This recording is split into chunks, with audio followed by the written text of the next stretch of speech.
Welcome, ladies and gentlemen, to the culmination of the last 3 months of House Party 5v5 Premier League play. 10 teams started, 6 made it to playoffs, and now only 2 remain. This is the best of 5 grand final between Never Clucky and the Space Age Wizards. I'm Captain Flowers. I'll be casting the entire series today here with Deck Club Ace. Deck, what are your thoughts going into this one? First thing I gotta say is the thing that everyone has mentioned. I am impressed that both of our final teams are minor league champions. Both of them. Now, I say that because, once again, for 2 times in a row, White Lightning has been the winners. So it is impressive to me to see these guys doing this. They've improved so much from when we first saw them in the minor league. They've been dominant. Their games have been fantastic, and we've shown so many good plays just in the past month, let alone the whole season. And just going to talk about the game in play here. The bans just went through so fast. We saw tons of support bans being thrown out. You don't want to see the Lulus, the Broms, the Alistars, but even things like the Trundle, the Respect for the Callista, not allowing the Rammus to go through. All these very minor things that, once again, these teams have accepted after having played so many games this season. Now, not only have these teams played so many games this season, but they've also had the past 2 weeks to prepare for this best-of-5 series. We had a break between the semifinals and the grand final match, keeping everything a little bit more on track and making it so these guys have plenty of time to do their research, do their homework, and figure out exactly what they're up against. One thing I want to comment on is that Super Frank, top laner over there onto the side of Saw, this guy actually hit Masters earlier on a few days ago. I don't know if he's still in that or if he went back down to Diamond, or heck, maybe he went on to Challenger by now. I'm not quite sure. But I know that he got to Masters, and I know that he did it by playing a lot of Poppy. The champion is powerful. He knows his way around it. Expect him to make some impact in this game. I will definitely be looking out for that, and one thing to keep in mind is that Poppy right now is very strong, particularly in a meta where people have a lot of dash-based abilities. Poppy can stop all of those in their tracks, quite literally. One thing I want to say though, Hayam Nair picking up that Janna for the team on the first pick. Janna right now is one of the strongest and most contested supports in the game, because of her ability to cover up for any mistakes that are made and for her ability to make plays just between 1 or 2 abilities. Now, the Gragas and the Gnar being picked up, very happy to see those. One thing about Janna is if you go ahead and look at different sites for win rate statistics and things like that, the one I'm going to be specifically referencing here is champion.gg. You scroll down to the bottom of the page on those, and you can see matchups for a champion. Who they do the best against, who they do the worst against. The worst matchups, it'll show usually champions having, oh, he's only got a 45% win rate against this, it's a pretty good counter. Oh, he's got 55 against this, it's really good. You look at Janna, Janna's good matchups, she wins 55, 60% of the time. Janna's bad matchups, she still wins 51, 52% of the times. Janna doesn't have bad matchups. She just has less good ones. Now, of course, she was nerfed recently, so that might be changing soon. Of course, we haven't had this patch on for that long, so we don't have a lot of data to test with. But I absolutely agree that champion is very, very incredibly powerful, and I'm looking forward to seeing what they're able to do with it. Azir and Ezreal being hovered over now. A lot of range, a lot of damage, a lot of control. Ooh, I like that Jhin hover. Please be my hero and pick the Jhin. I will talk about it if he picks it, but looking over at the other team, we've got this really nice lineup that they've got set up. They have a lot of ways of engaging between just using Poppy to knock away the front line, combined with Cocoons coming out from Elise, the Bindings coming out from Bard, and overall, the Lucian play, which we've seen quite a lot of really good Lucian play throughout the playoffs, and the Ezreal being picked up for Never Clucky here as well. Another champion, once again, who honestly doesn't really have a bad matchup. Like, if it would be a bad matchup, he just farms and then becomes a terror late game. And of course, you don't even have to wait till the late game. Once the mid game rolls around, once you've got that Muramana stacked and completely evolved, and most good Ezreals, and Talisman is a good Ezreal, are able to stack that sucker up, get it fully charged, 750 out of 750 charges, around 20, 21 minutes at the latest. So you've got that, you've got your Iceborne Gauntlet, you're able to just kite for eternity, keep that damage coming down from long range, and like I already said, that synergizes very, very well with Azumi, who's a very difficult champion to engage onto because of the power of the soldiers, the power of the ultimate, and Angel's Janna is only going to help that fact. This is an incredibly difficult team to actually engage onto properly. Between all those champions, throw in the Gragas, throw in the Gnar, these guys are a group that's going to be elusive. They're going to be hard to actually force the fight onto. And Frank, DMX, Gunshin, all these guys got to be looking for those opportunities. Especially look for Relara to land the Tempered Fate. Make it so this squad from Clucky has to group up around those people that get caught, keep them safe, and force the engage that way.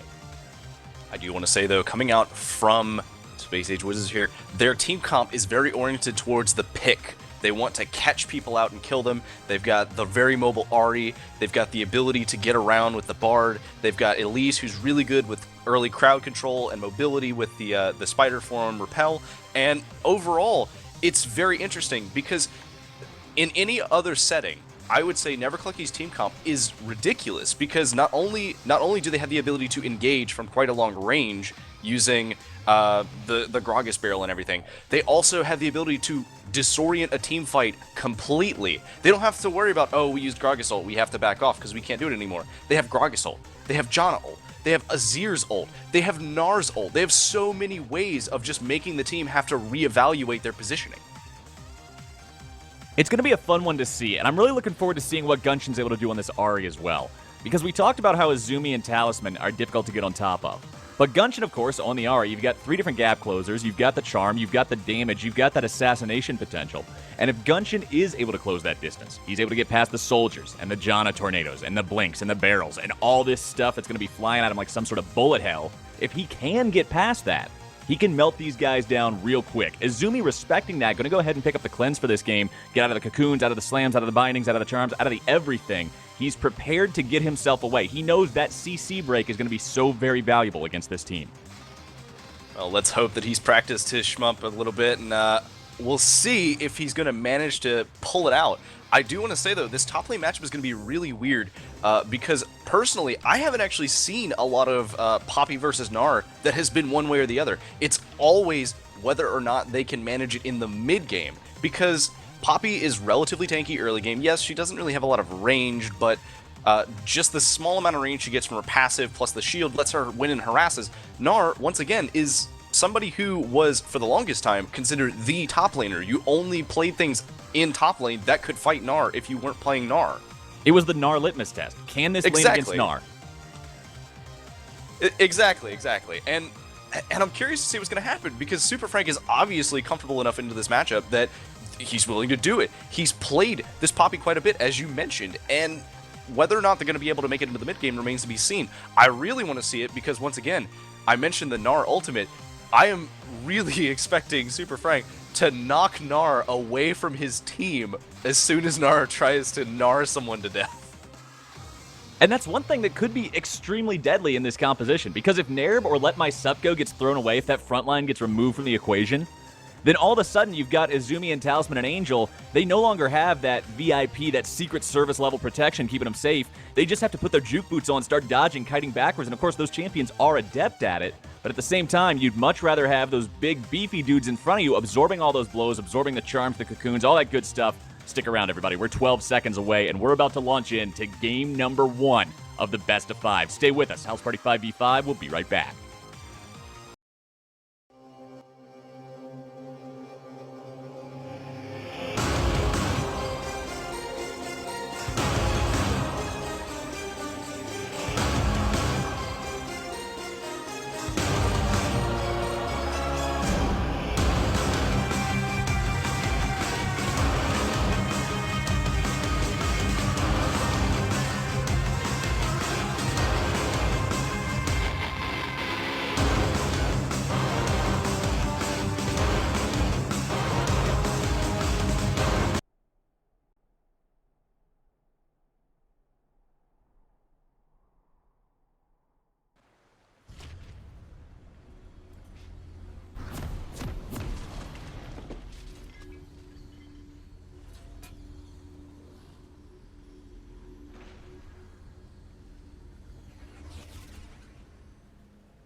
Welcome back, ladies and gentlemen.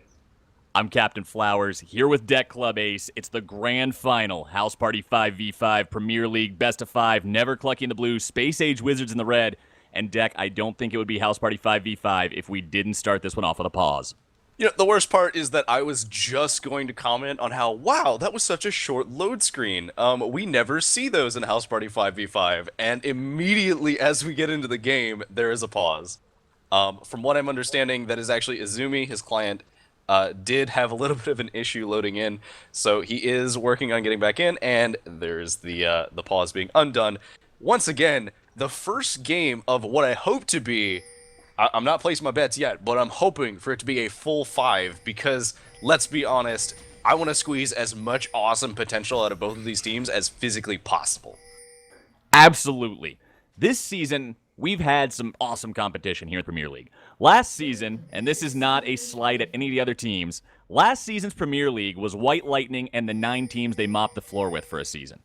This season's Premier League had some crazy games, especially between the top 4. And once those top 4 made semifinals, I was convinced that whoever made it to the finals was going to deserve it, and we were going to see an awesome best of 5. I really hope, I agree with you 100%. I want to see this go to game number 5. I want to see some excitement. I want to not be able to talk tomorrow from all the hype this game generates. Oh, exactly, 100%. And as we see from both teams, they are not risking this first game with anything weird. They're going for the pretty standard, making sure that all the lanes are pretty easy. Both bot lanes looking like they're going to help out their jungler a little bit, and then going into their lanes, top laners not changing up anything, and that nice line of scrimmage of wards just thrown out there.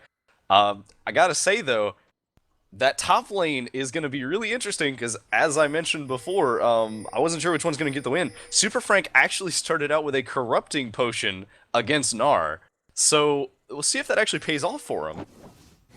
I mean, you will have the regeneration. Of course, you're not going to have that damage resistance that you'd get out of a more defensive start, so we'll have to see how it works, absolutely. He might end up taking a whole lot more poke, and one thing I really want to see, when you're playing Gnar, you've got to abuse that range advantage. Every single opportunity you have, those auto attacks need to be coming down onto that melee laner, or they're just going to get to the point where they become so tanky, they don't care anymore.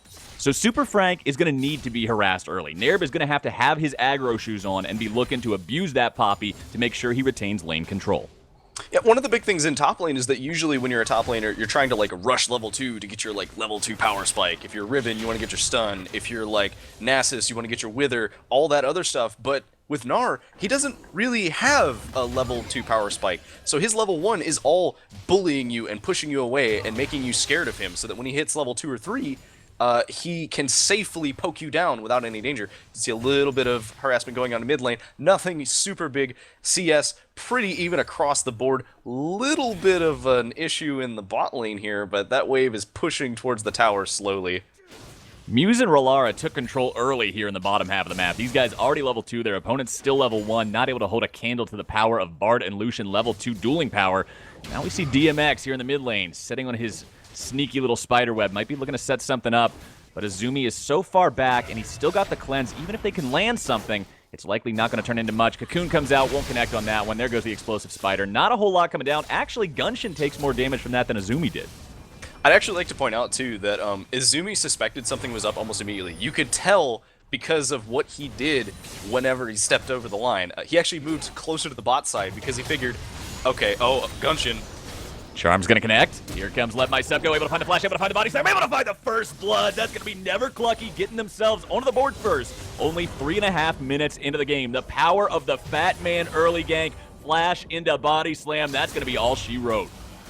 Definitely something you gotta watch out for. The Fat Man is quite mobile once he gets that body slam flash combo down, and overall, just a surprisingly large amount of damage being put out for somebody who only has a Hunter's Talisman. Keep in mind that he did do about a third of Gunshin's health bar before Gunshin could even flash. And that's one thing that when you look at Gragas, sometimes you think, okay, here comes this big burly guy. He's going to be throwing down all these slows and displacements and things in team fights. He's a real utility, tanky style champion. And sometimes that early game damage, especially with the Runic Echoes build on him that's become so popular lately, the damage is deceptive. He really hits hard. Especially because his body slam combo tends to do quite a bit of damage and guarantees he can hit you with his Drunken Rage. Let my sup go getting caught out by a ward here, but that's okay. We're going to see Super Frank going deep onto Hi, I'm Nerb here in the top lane, able to take him down below half HP. Super Frank not afraid of this Gnar matchup whatsoever, staying even in the CS.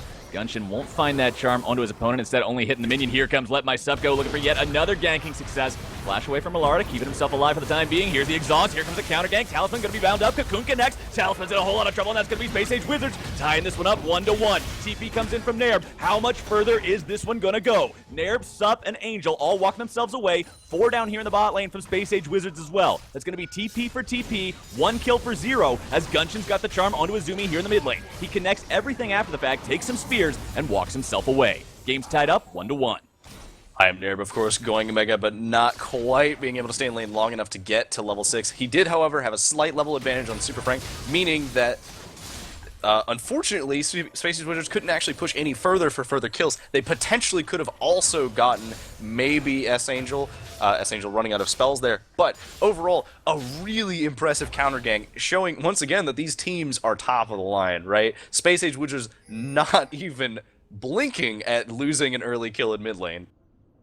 And that's what you want to see, especially in a best of 5. That's one thing, that's one reason why I really like watching best of series as compared to just a best of 1.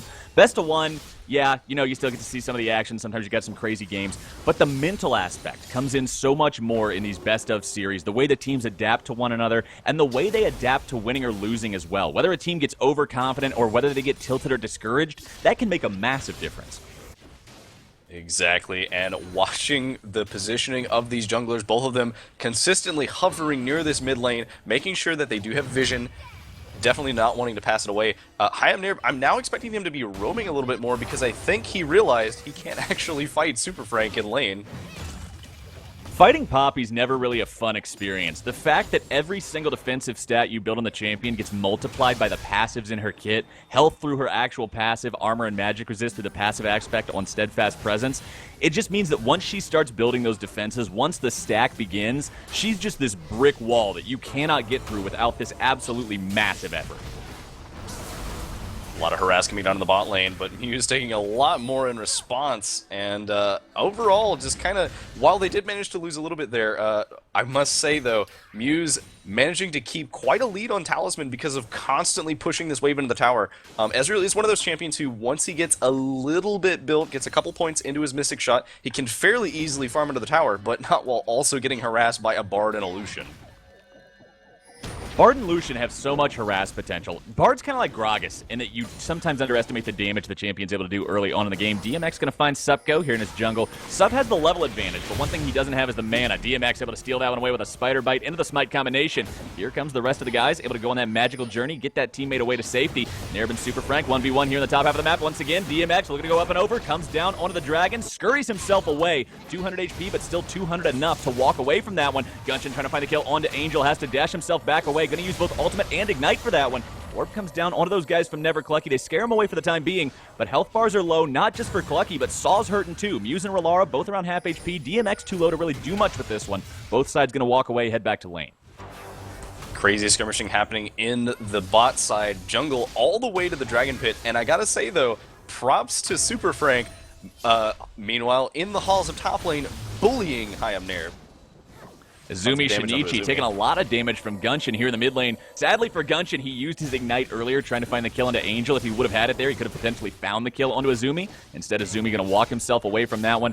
Both these mid laners so drastically low on mana. There's not really any plays that can be made unless somebody overextends way too far. I think the important thing to remember, though, is that Azumi does have a slight advantage when low on mana because his soldiers don't really cost very much, and they're a lot more damage than Ahri's own auto attacks.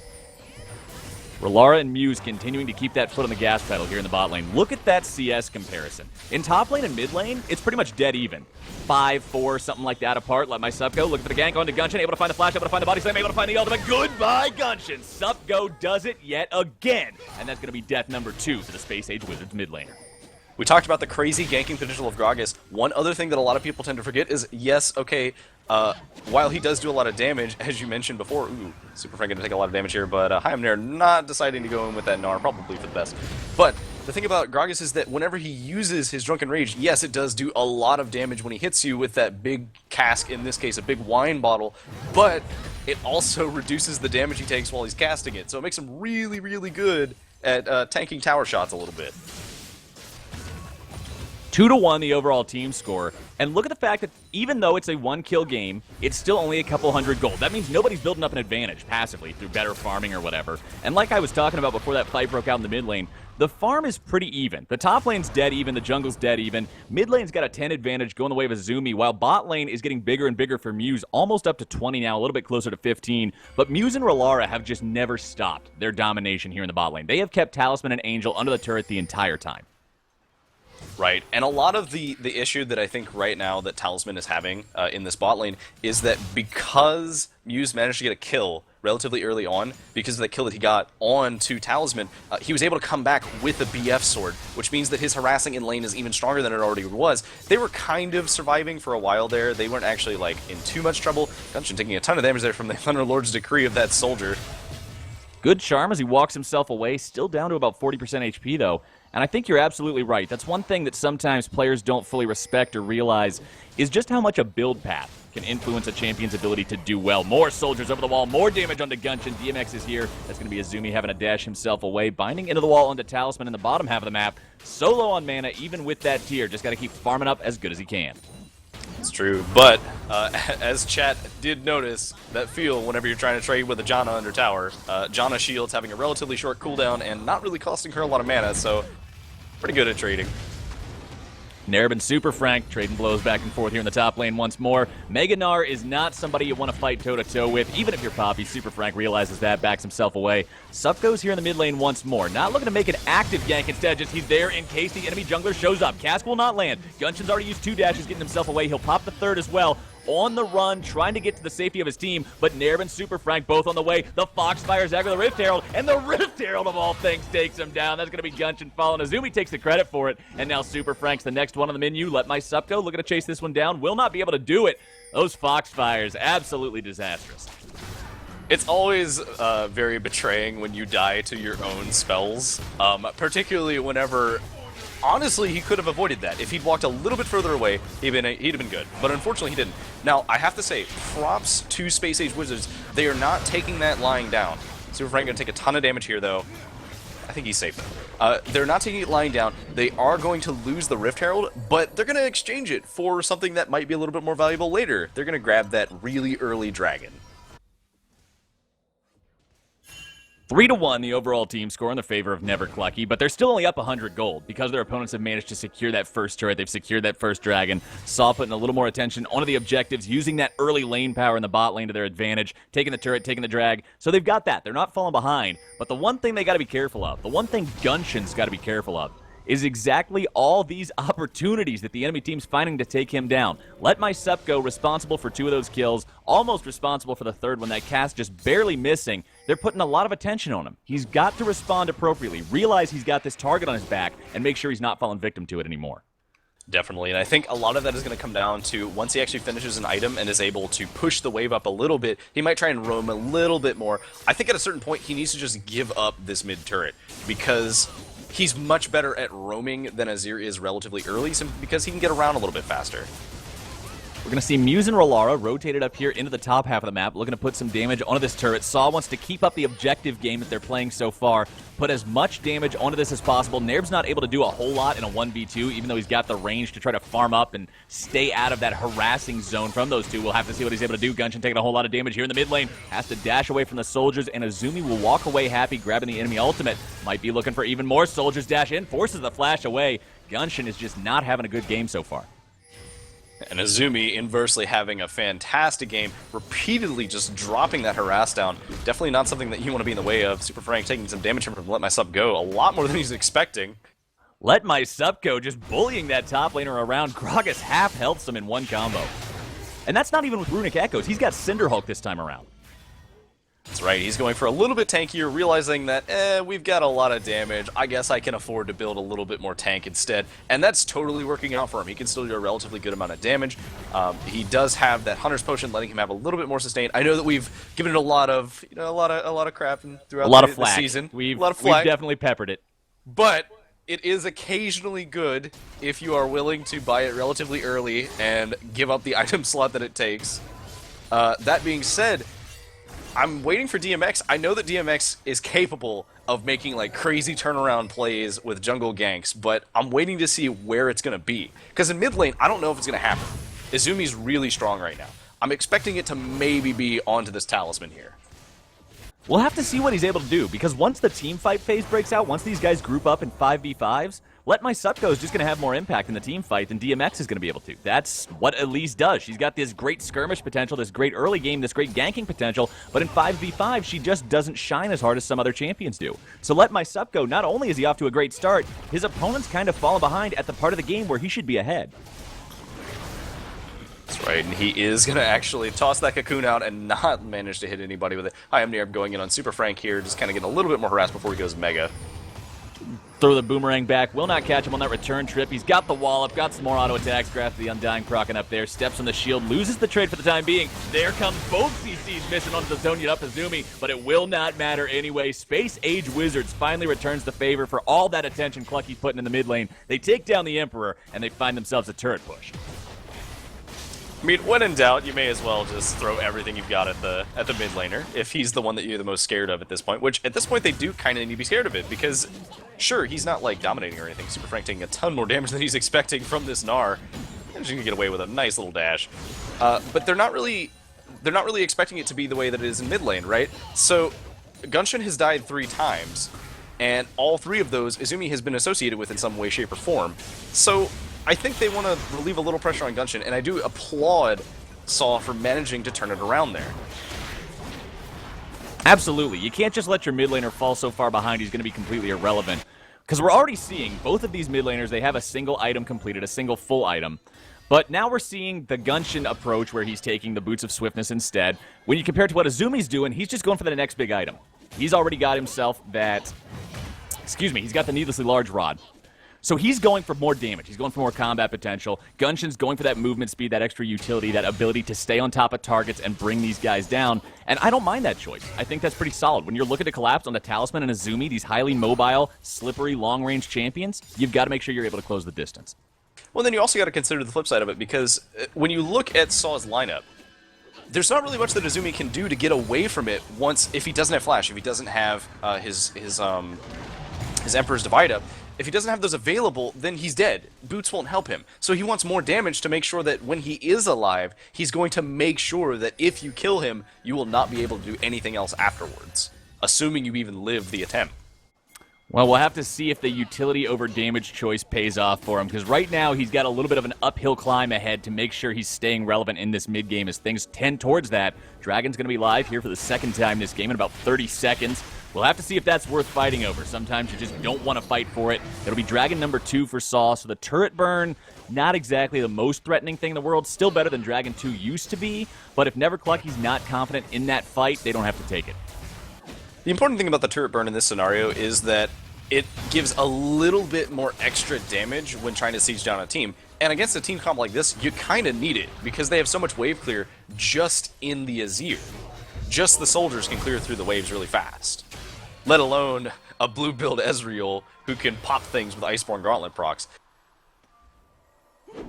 Despite the fact that Never Clucky still ahead 3 compared to 2, the objective game for Saw is continuing to build their lead. They're up a little bit over 2,000 gold, a little bit under 2,000 gold, and it looks like we will actually see this dragon fight look to break out. Nerv, the only one not here. Teleport is available. Soldiers over the wall going to take a couple shots at these guys. DMX secures it nice and easy as the rest of the Wizards back away. I think that's a good call coming out from Clucky. They did not have Hayam Nerv there. They didn't really have any good spots for him to teleport to, and he wasn't even really going to be close to Mega, so not really a reason to try and contest it.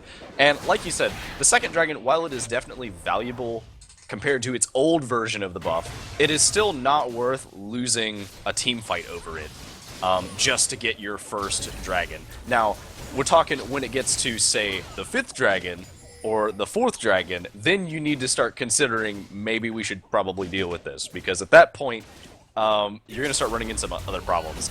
Muse, I don't know if you want to do this. Muse is going very aggro here in the bot lane, trying to fight up against Nair, but the burst is down. The Tempered Fate lands, keeps Muse alive for just a second. A beautiful double binding. Relara, the Bard God, kneel down and worship. He gets that AD carry away, keeps him alive. That was an absolutely phenomenal cue. I gotta say too, props to the Tempered Fate. It is very rare that we actually see Tempered Fates that don't screw up in some way, shape, or form. And that one hit exactly where it needed to hit. It managed to keep Muse alive just long enough for Rolar to get there and throw the binding he needed to get. Overall, pretty crazy that Muse didn't die, because he was pretty much dead. All accounts, he was pretty dead. But That was slowly awesome. seeing, yeah, definitely awesome. Seeing a little bit of pressure moving towards the top side here. We do see DMX going for that Scuttler in the top side river, pushing towards that top side jungle.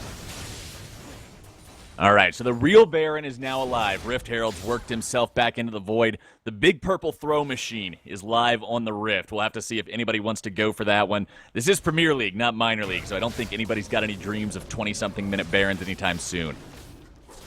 It could happen. I'm not going to count on it, but you never know. It would be something that you could totally surprise somebody with, because maybe because it's Premier League, no one would expect you to go for it at 20 minutes. Hey, sometimes you just got to win off the wild card. We'll have to see if that's what they want to go for, if they play more of a conservative game. Never Clucky just farming it up. Supgo trying to clear away some of this vision here in his own jungle, as we're seeing a lot of defensive wards actually being placed by Clucky. Look at all the wards they have in their own jungle. None across the river. All the wards that are actually in the river or on the other side of it are by Saw. Saw is the one playing aggressively here. Never Clucky's fully on their back foot. I mean, just look at the pink wards. They've got 3 pink wards in a line, giving them full vision of that river. So if you go anywhere near those jungle entrances, they will know where you are. On top of that, just glancing at the gold lead, there's about a 2,000 gold lead on the side of Space Age Wizards, despite the fact that they're killed down, despite the fact that, by all accounts, the lanes were relatively even early game besides mid lane. And that's the power of playing the objective game. Looks like we might see a 2v2 here. Super Frank going to be knocked backwards, trying to turn this one around, able to find the knockaway onto both of them. DMX scurries over there, only to find his top laner safe and sound, and the enemy tier 1 mid lane taken down. That's going to be the final one of those removed from the equation here, as that's going to allow Space Age Wizards to put down even more deep vision, even more safely, and continue to control this map. Definitely, and it looks like Clucky is going to have a hard time responding to this bot side. Definitely going to be moving down. Don't want to let Muse get another free tower. Unfortunately, at that lull in the game where the teams are going to have to consolidate and decide, do we try and split push, do we try and collapse for a team fight, or do we try and get a pick? I don't think a pick is going to work here. I know that, yes, Space Age Wizards has a really good comp for doing picks. They've got all the CC from Bard and Ahri and even Poppy and Elise and all of that. But at the same time, I don't really know if Clucky is a team that's going to get caught out by something like that. Yes, sure, the Vision's pushing into their jungle, but they still have good vision of their jungle. They've got wards all over the top side, they got some wards on the bot side, and it's going to be really hard to get some easy kills. And honestly, to beat an old dead meme into the ground, what separates good teams from great teams, one of the things that does it, is that ability to make that macro-level shot calling. Once the laning phase ends, once we get into that, what do we do as a team now, phase of the game, that's what can really separate a team from the pack, is their ability to actually take charge, have a solid game plan, stick to it, and use it to win. We see so many teams sort of putter out at this point. They just sort of walk around, farm it up, wait for a very, very vivid opportunity to present itself, and then go for that, when instead they could be finding something else to do off the back of a great plan. DMX going to get himself away from that one. Magical Journey making sure of that. Gunshin will not land the charm. That one goes a little bit too wide. Soldiers come in to block that entrance. And we might see these guys square up for a fight here as everybody kind of goes back to walking away. Scuttle Crab will be secured by DMX as John is there to make sure that Gragas gets away safe. I gotta say though, despite that really early gank coming in from the bot side, a Mist Cocoon barely missing S-Angel, not quite gonna die there this day. But despite the early little skirmish that we had in bot lane, there hasn't really been any committed team fights. They've all been disengaging or trying to catch out one guy, and I think when we actually get into a real team fight, that's where we're going to see Never Clucky showing off, because their team has an insane team fight potential in terms of their ability to just confuse, as we mentioned in the Champ Select. So I think Saw is really afraid of team fighting because they realize that, sure, we might be even 3,000 gold ahead, but 3,000 gold is not very much whenever the entire enemy team can crowd control you for quite a while.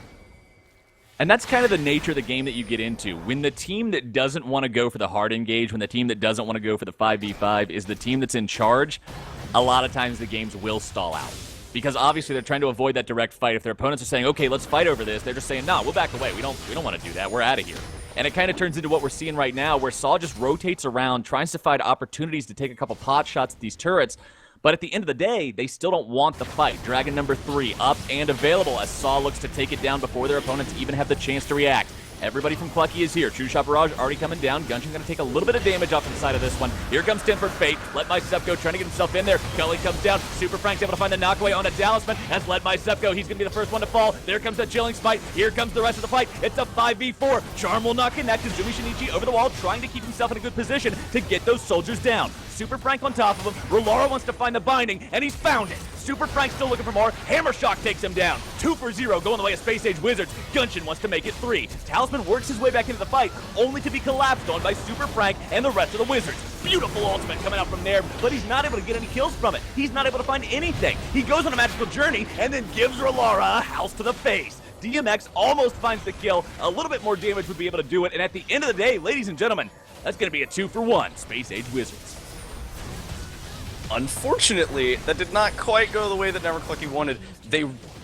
What they wanted was they wanted to manage to separate the rest of the team, right? But Let My Step Go ended up getting separated himself, chasing down people that he knocked away. So I don't know, I guess he expected that because he built tank, he'd be a little bit better off, but he just got ripped through so fast that it didn't even matter because he didn't have his damage reduction anymore, and he did not activate the lock-it in time, so he just got blown up while he was getting crowd controlled.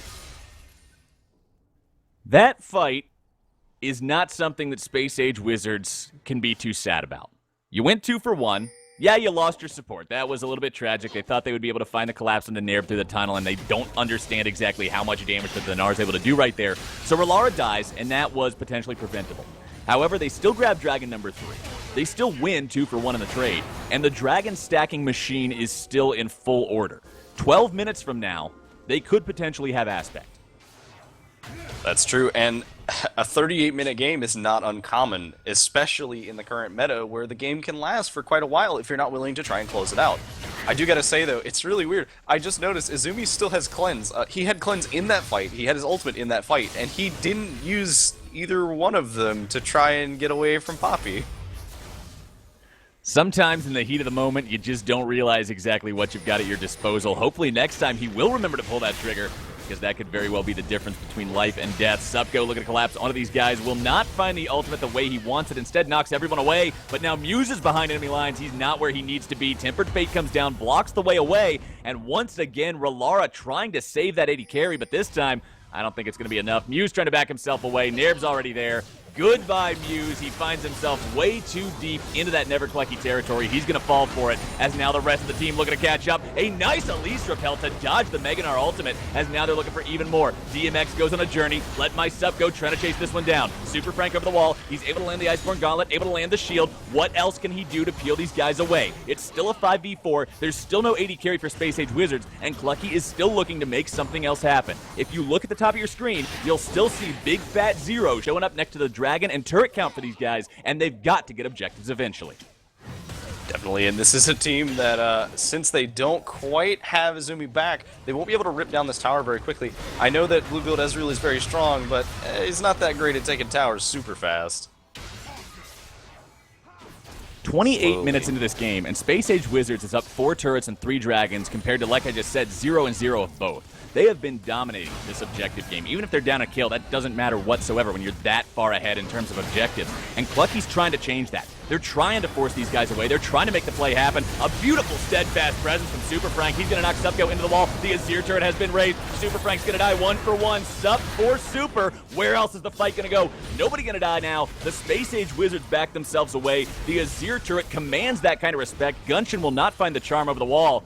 And that's going to be a 1 for 1 as both sides regroup and decide what they're doing next. So bonus points over to Clucky here because, yes, they lost Let My Sup Go, but they took out Poppy, who's really the only thing completely stopping them from diving in. Uh-oh. Fight might be breaking out once more, but once more Saw disengages it. They don't want anything to do with that one. But even so, they managed to get a tower. They got a kill on Poppy, which is, again, really hard. Hadn't died until just then. And even then, there's not much else that Saw can do about it, they can't engage because they don't want to engage on a team like this. Even with Gragas dead, once again, they have so much crowd control. Without the Gnar ult, they have what? They have the Janna tornadoes. They've got Izumi still has his ultimate. They have all of the overall damage potential of the AoEs from Izumi and Talisman. You can't really just fight that. You gotta kind of get a pick if you can. And I'm pretty sure that's exactly what Space Age Wizards are thinking. They know they're ahead, obviously. You can't be behind when you've got that much of an objective advantage unless your opponents have just been out-farming you while you do nothing. But they can't go in on it. Just like you said, the team fight potential, the synergy between this Never Clucky team is way too crazy to underestimate. As soon as Space Age Wizards underestimates their opponents and takes one bad fight, and Clucky takes a 4-for-1 ace or a 5-for-0 ace or something like that, that's the game. Once Clucky has control of this game, once they're the aggressors, once they're the ones deciding the tempo and momentum of everything, they're going to force 5v5s, they're going to shove down lanes, make Saw answer them, and since Saw's not able to win under those conditions, Clucky will just take the game. I mean, if you've looked at the last couple of fights where Never Clucky actually managed to get and engage, they always had to force their engages, and it was really dangerous, but they're behind and winning a forced engage. If they're ahead and they force an engage, then it's going to be devastating for Saw. And again, like you said, Saw recognizes that. They're playing safe because unless they have a distinct advantage, they're not just going to throw themselves into a team fight that they may or may not even be able to win. Yet another dragon number grabbed, 4, though. This is going to be a big one. This is at the point now where the Never Clucky team has to start contesting these. They have to start trying to take these away, because once this dragon drops, next one's going to be Aspect. Sup go over the wall, might be able to steal it away. DMX with the secure. Sup has to flash himself away from that one, and now every single dragon is just as important as Baron. With that burn potentially coming up, that might be the win condition Saw needs to finally have the confidence to take these fights. Definitely, and it looks like Saw is actually rotating towards top lane to try and catch out Talisman here. Probably not going to get him. It's really, really hard to actually catch out a blue build Ezreal between the CDR and... Uh-oh. Talisman, he might be in some trouble. Soon. A very nice cocoon will land. Tempered Fate will not. Space Age Wizards can't quite find the kill they're looking for, but they will force that 80 carry back and potentially give themselves the time they need to take down the Tier 2. I mean, they did just manage to get that 4th dragon that is damage reduction from towers, so they are more than willing to fight at these towers now. Not really much of a threat. Dropping that drop portal right behind you, may as well, right? And we'll see whether or not they're going to try and maybe bait a Baron play. I doubt it, but you never know. I've been surprised before. So Space Age Wizards has had the same numerical lead for about the last 12 minutes. 4,000 gold has just been the constant for these guys no matter what. They finally found turret number 4. They finally broken that Tier 2 line. They were almost able to find another turret there in the top lane, but just not quite. The Azir soldiers doing way too much damage despite the fact that Talisman wasn't there for the first part of the fight. So now they've got to find a way to continue to get themselves ahead. They've got to find a way to actually do something. And the problem is, until that 5th dragon spawns, there's really not anything they can force that around. Definitely. I do want to say, though, I was glancing over the items, and I just noticed something very unusual for Talisman. I think he's committing a little bit too hard to the blue build, as he has built a Mortal Reminder against a team that doesn't really have a lot of self-healing. Hey man, cool colors. You've got to get that synergy, You that gotta get the artistic cool palette, colors. You know, Yeah. I hate 15% more damage. Yeah, forget that. That's red. You don't want red because it doesn't mix with blue. Blue build Ezreal requires that color synergy. It's all about that mental state. Can't we just have, like, purple build Ezreal and build blue and red items? That should probably be what we change the name of the item to, because if you look at the boot is like a red boot with a blue hue around it. So red plus blue, that's already kind of purplish. I think that's what we should do. We should change it to purple build Ezreal. Make that work. Yeah, and you even start with a Doran's Blade. That's not a blue item. Yeah, there actually is more red in that than there is blue. I mean, it's a purple color, but I think it's a deeper red. Okay, enough of this conversation. Back to stuff that actually matters. Super Frank and Hi, I'm Nair once again squaring off here in the bot lane. Super Frank able to slam him up into the wall. Cocoon will not connect. Nair jumping himself away. The ultimate comes up. DMX comes down, and Nair trying to get himself away. Has to use the ultimate defensively just to survive, as Gunshin and Relara looking to poke here in the mid lane. They do not have the numbers advantage. They're well aware of that. They know they got 2 guys there bottom side trying to make that collapse onto the Gnar. They aren't able to do it, but they still keep flexing their muscles. That's true, and it's looking like we're going to see a little bit of a motion towards that top side. looking like Never Clucky finally wants to get a little bit of rotations going around. They want to make sure that, well, probably they want to get Baron off the map before Dragon spawns, and I can't really blame them. Azumi Shinichi, he's going to be charmed up. This might be exactly what they need. Cleanse won't do anything. Gunshin's got the damage. Relara and Muse follow it up, and now they're looking for even more. With the Emperor dead, that is an absolutely massive chunk of the power of Never Clucky, not able to fight for the next 47 seconds. A good cocoon lands with a sup. Angel trying to keep him alive, but he won't be able to do anything. Muse dashes away, keeps himself trucking, and now Super Frank and Nerb still just 1v1 in here in the bottom lane. The ZZ Rock portal is up. Super Frank going to be supplying that pressure, and we might now see the Wizards head towards Baron. The saddest Gragas body slam tried to body slam away and hit the one minion that was in the way, so he died. Oh, that's so unfortunate. But once again, Izumi, the only defensive item he has is a Rylai's, right? So I don't know why he was so far up by himself. Like, if they catch him, he dies instantly. Of course, Spacey's Wizards managing to get that Baron for them relatively easy. Dragon will be spawning in like a minute and 40 seconds. A Baroned up, aspect up Space Age Wizards team. I don't care how good your team comp is on Never Clucky. That's something you've got to be afraid of. That's definitely something you do not want to be ignoring, especially because, well, they were already kind of winning. Now they also have a 7k gold lead and Baron buff. And Dragon's about to be on the map, so they need to do something right now. Because if Never Clucky can't manage to deal with even one person, killing one person from Space Age Wizards would make it a little bit more difficult for them to easily get the Dragon, even if you use a lot of resources for it. But if they don't, they're going to lose Drag 5, and that means they're going to be against a team that has both Drag 5 and Baron buff. And that's not really an option. If you're looking to win, it's not really an option at this point. You've got to contest Dragon 5. You've got to be there. You've got to force the fight when they're all in that pit, and you can try to 5v5. The team comp's built around the synergy between these champions in a team fight. The ability of the two carries to kite around forever, while the front line and the Janna just keep them safe no matter what. But Clucky's never been able to do it. Saw has played this one so methodically, so carefully, they aren't letting themselves get sucked into that 5v5 opportunity, and they're just choking Clucky away from their win condition. What's even worse is Let My Sup Go just showed his face top lane, meaning that he's got to start heading right now towards this Dragon if they even want a chance. S Angel getting caught out by DMX.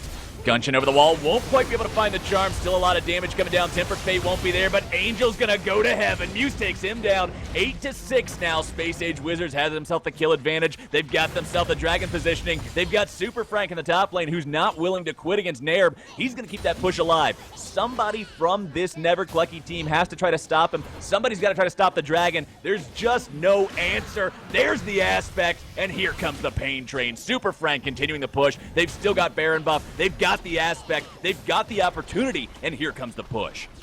The worst part about this right now is that, unfortunately, Hayam Nerb hasn't been able to fight Super Frank for quite some time, and he's not going to be able to fight him at this tower.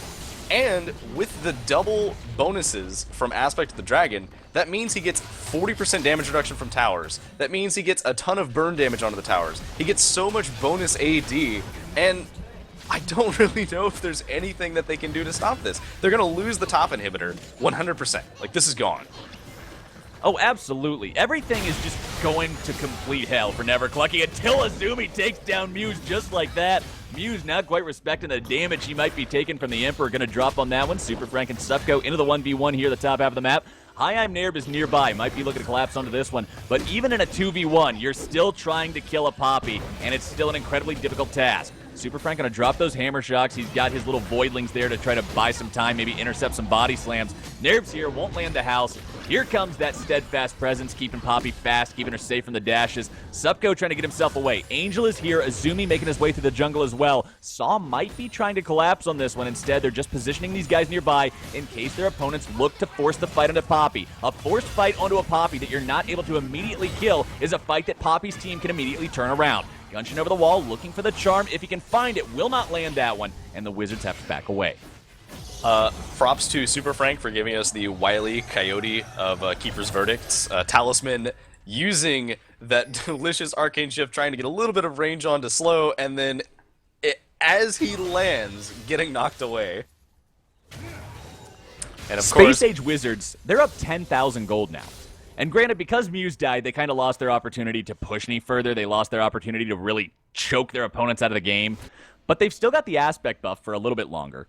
They're completely out of the Baron buff. That sucker's long gone. So they've got to try to use this aspect now. You've got 2 inhibitors exposed. Force the inhibs. 100%. They should already be there. They don't even need minions to force those inhibitors because, once again, they're already strong, and there's no towers to protect them. So I don't know why you wouldn't just go straight for them. I guess maybe they're giving a little bit of respect to Izumi right now because they just saw him kill Muse from like half health almost instantly. That does Izumi come in is though. 4 items, one of which is a death cap, another of which is a void staff. He hurts he did like get crazy. death cap and void staff, so he does do a lot of damage. Yeah, just one auto attack did what? That's like a 5th or a 6th of a tank Elise's health bar. And considering those auto attacks are coming down at a very frequent rate if the team fight actually breaks out and he's able to stay in range, he can melt through this Saw squad very quickly should they clump up, should they not be able to take him down effectively. Definitely something they need to watch out for, but they also need to watch out for Hayam Nair because he really wants to go in. DMX almost already damage. dead from those soldiers. So much damage. It didn't even... That was what? Like 4 auto attacks? That was something crazy. I don't know exactly how many he hit him with, but it was enough to take him down to about a third of his HP. Baron going to be live for the second time this game here in about 90 seconds. Wizards naturally going to be looking for that one. But they really, really need to be able to force a fight onto these inhibs. If they're not able to make a push onto open inhibitors with a 10,000 gold lead, it's really saying a lot for Never Clucky having a good chance to win this game just because their team fight is apparently that much more superior. Yeah, I was going to say, because when you think about it, the thing about Ahri is that she's very good in the, like, mid-game area, pretty strong early game, but in terms of, like, damage potential, her cap comes a lot faster than Azir's cap. Like, currently, Azir has the 4-item build, whatever, and is doing far more damage than Gunshin is, despite the fact that Gunshin is able to more reliably get into the fights because of all the crowd control that his team is able to bring into it. So, I don't know, it's kind of a weird trade-off. You'd expect them to just be trying to dive these things, but they still can't dive that inhibitor. You're not going to catch Let My Sup Go, what are you doing? Unless he Let knocks My him towards Sup Go himself. actually knocks Gunshin into himself. Might be looking for the setup for the rest of his team. Angel's going to take the charm on that one. Meanwhile, Super Frank continuing that split push that Super Frank does. Able to slam Nair up into the wall, into the inhibitor, I should say. Still looking to force this fight. Hammer Shocks come down. This isn't a fight Nair's winning for the time being, but once he goes Mega, that might change. Finds the house, but only onto the minions. Angel's going to be here now as well. Super Frank drawing so much attention, only to buy time, not buy Ty. Ty's not in this game. We're going to be buying time for the Baron, as Gunshin and Muse and DMX have more than enough damage to take this one down pretty quickly, but the rest of Never Clucky realizes what's going on, and they're looking to stop this one.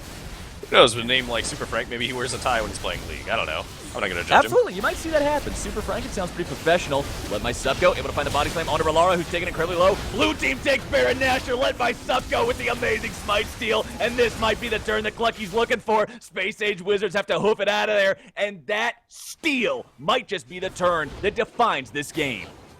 I wasn't going to jinx it. I wasn't going to say anything, but I was like, well, you know, Gragas is pretty close by. He's pretty good at stealing stuff because he can knock you away from it. And keep in mind, Let My Sup Go is at a level deficit. That means his smite does less damage than DMX's. That was just awesome coming out from Sup. That's exactly what you want to see from your jungler. The ability to smite steal some big objective like that away, that's game-changing. And look at how the game has changed. Look at who's knocking on the base doors now. Look at what Never Clucky's able to do. They're in control. They're going to take this turret down. They have broken the enemy base in record time. DMX in trouble. He's going to have to repel to get away from that one, but there's nowhere to repel to. He lands and he's dead, just like that. Supgo's still tanking this one up. Relara's still dead, about to respawn in about a second. Gunshin forced to flash away. He's in way too much trouble to get any deeper on this one. The Azir damage nearly kills him. Nerv trying to jump himself away. The soldiers come in. And ladies and gentlemen, Never Clucky, just like I said, as soon as they get ahead, one single moment, one single minute in this game, they're going to force the fight, they're going to force the game. Super Frank in trouble, the soldiers doing way too much damage, and Never Clucky off their back foot the entire time. One good punch right to the jaw with a Baron steal from Let My Sup Go, and they take game number 1, and they're up ahead 1-0 over the Space Age Wizards. So I gotta say, this game was probably the most prolonged 1-2, getting that really early first blood and then playing on their back heels for most of the game, and then just coming in with the left jab right to the face. Ah, it's so beautiful. Please give me more games like that. That was a fun game to watch, and if you told me at the 10-minute mark, the 20-minute mark, or the 30-minute mark, or even the 40-minute mark that Never Clucky was going to win, I would have said, what are you smoking? But Never Clucky, off the back of an awesome Baron steal, takes the victory, and now Saw has to rally. That is the kind of loss that tilts you. I know that's the kind of loss that tilts me, but Space Age Wizards has to make sure that they're not going to succumb to that. They've got to keep themselves in a good mental state, realize what they did wrong, realize what they need to do to make sure they're able to win the next game, because they were having to stall out way too hard that time around. We'll have to see if they're able to do it or if Never Clucky's going to continue winning. Stick with us, everybody. House Party 5v5 will be right back.